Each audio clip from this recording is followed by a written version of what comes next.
Kenyans are asking, and that's a very simple question. All these things have happened in the last 10 years. Yeah. Where do we exactly attach the blame? Maybe we have a challenge in our understanding of what leadership is. Because when I'm the leader of a ship or the captain of a ship, I'm not going to blame my chef or cook or somebody else for something that's going wrong. It was my responsibility in terms of bringing on board. It was my job to bring on board competent people, people who are ethical, people who would have dealt with the issues on the ground. So I think we need to just be brave enough and say, look, our president needs to accept, blame for a lot of the things, policies they got into that got us into where we are. Deputy president, who's also looking at saving us in the next 10 years, needs to take responsibility. He was part of the policies that were passed. He can't now turn around and say, I was not part of anything that happened in the last 10 years that got us to where we are. Parliament itself has passed certain policies, even raising the debt ceiling and all these kind of things. Consistently. Okay. Consistently. They were the ones who passed it, and then they sometimes come back shocked. So we ask, when they were passing these laws or raising the debt ceiling, was it under the influence of something else, or did they really think through what it is that they were passing? Yeah. And then when we go to the executive side, we have the smartest economists and, social scientists and everything working in government. And they advise, their president and their ministers and CSs and everyone. So I look forward to a country where people can say the buck stops with me. Right.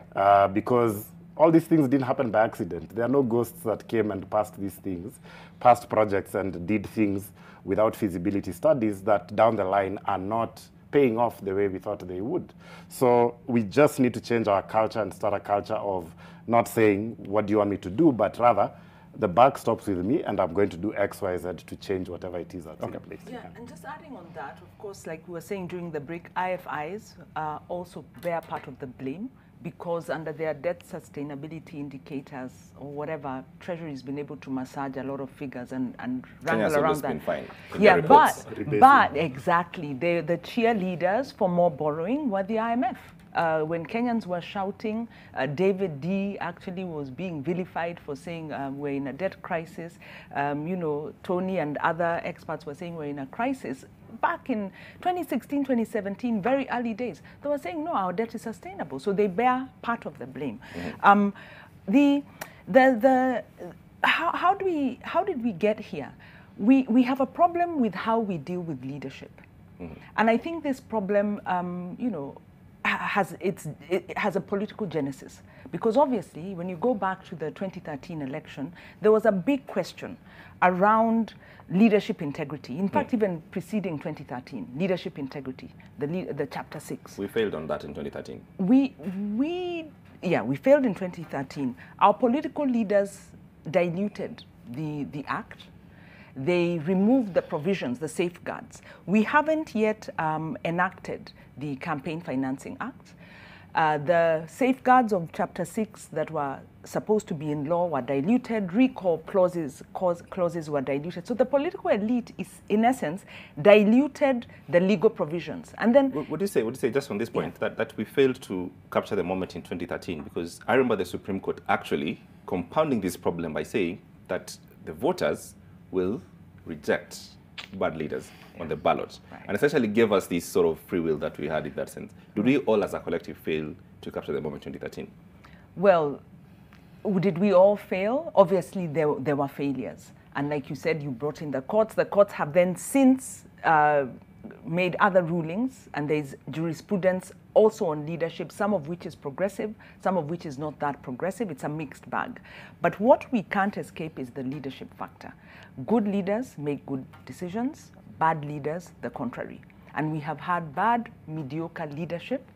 And it looks like we are going to repeat that cycle, because the options we are having are not that tempting. Yeah. So the question is, what do we do? Who elects these good leaders and bad leaders? Maybe we can focus on some of the good leaders that we've had and say we need more of them. We have people like Kebuda Kibwana.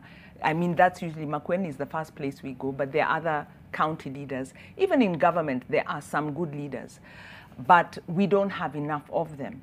So what some of the things that we need to do, for instance, and we were discussing today under Okoa Uchumi, we want to partner with the Red Card campaign. The Red Card campaign in 2017 blacklisted, I think, 20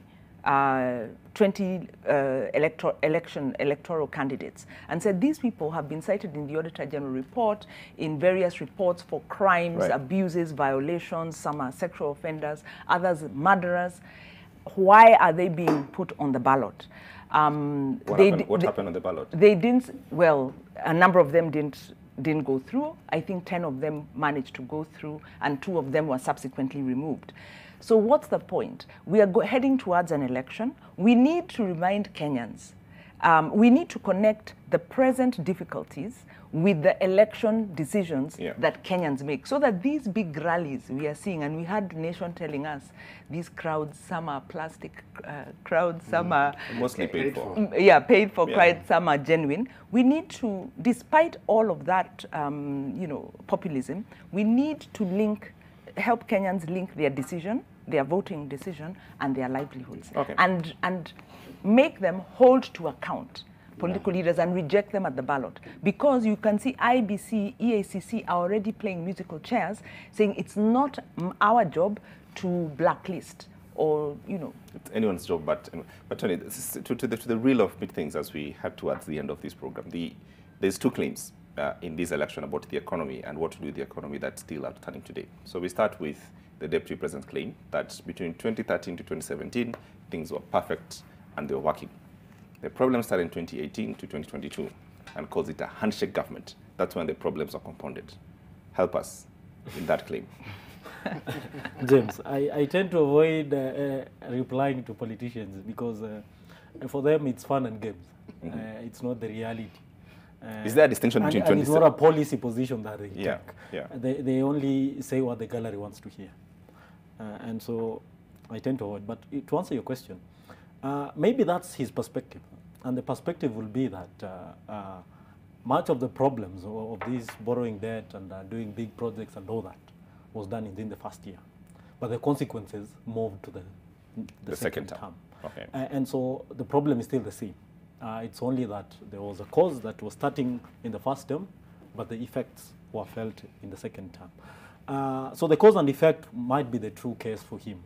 But the reality is that I think we for the last 10 years, I think we must mismanage our economy. And it's not that the things were good in the first place.